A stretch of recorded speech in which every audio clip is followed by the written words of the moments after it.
What's up, guys? Mobe876RC signing back on with a quick update video for you guys today on a 6'4 Lowrider.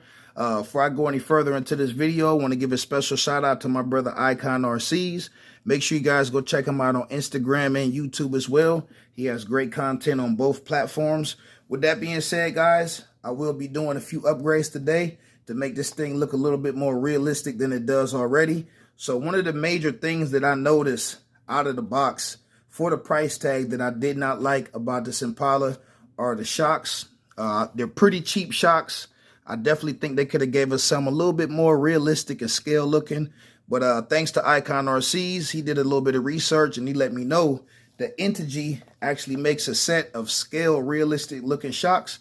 And I'm going to show you guys that today. So if you guys are looking for an alternative for this car, if you go on Integy's website or eBay, I actually got these from eBay.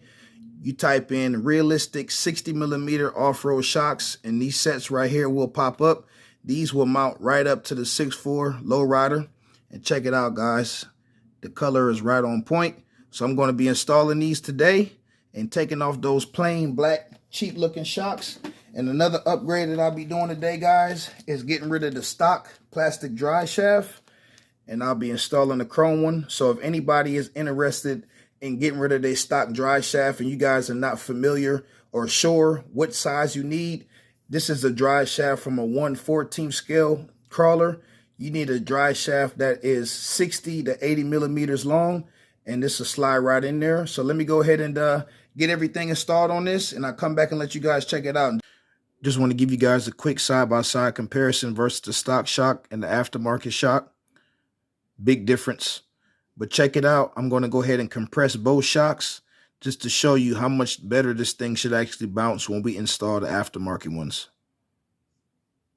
You really got to apply the pressure to get the stock shock to even move.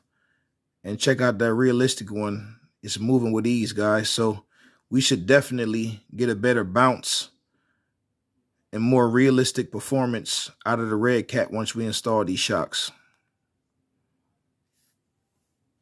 All right, guys, so I'm installing the shocks on the rear end. The bottom half is suited and booted, ready to go, but ran into a slight problem at the top. As you guys can see, this is like a little pillow ball right here, and there's no actual way to actually screw the top end of the shock on to keep it from moving.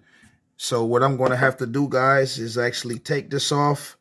This little pillow ball right here, I'm going to have to unscrew that, and the reason is because the stock shock, it actually just snaps into that ball. So I'm going to actually unscrew that, find a short screw, and probably have to put a spacer in there to get this shock to mount up properly. So stick around and I'll be right back in a minute, guys, and show you what you need to do in order to get these shocks to mount properly onto your 6'4 Lowrider. All right, guys, so here's the pillow ball that I took off. This is the new screw that I'm going to be using. And I actually have a little small spacer I'm going to install to make sure that the shock can function right when going up and down. All right, guys, check it out. Got the new screw installed with the spacer as well.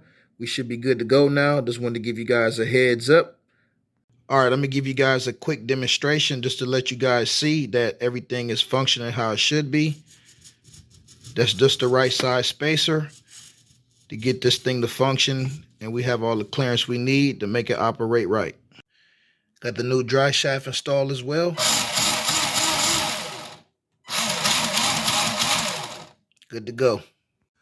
All right, guys, we got the new shocks installed. We got the new dry shaft installed as well. I'm going to go ahead and raise this thing up. One thing that you guys should notice is once I raise this thing up, it should have a little bit more bounce to it. Give it a more realistic look as a real Lowrider would. So let's go ahead and let it rise up. If you guys notice in the rear end, it had a little bit more bounce to it. Just what I was looking for. Let's go ahead and hit a few switches.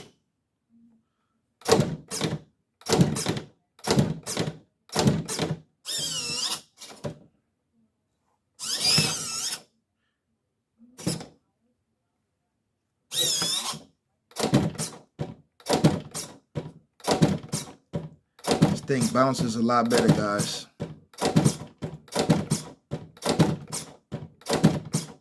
As you guys can see, the shocks match up perfect with the royal blue paint job. Let me know what you guys think overall about the video. Comment, share, like, and subscribe, and thanks for watching.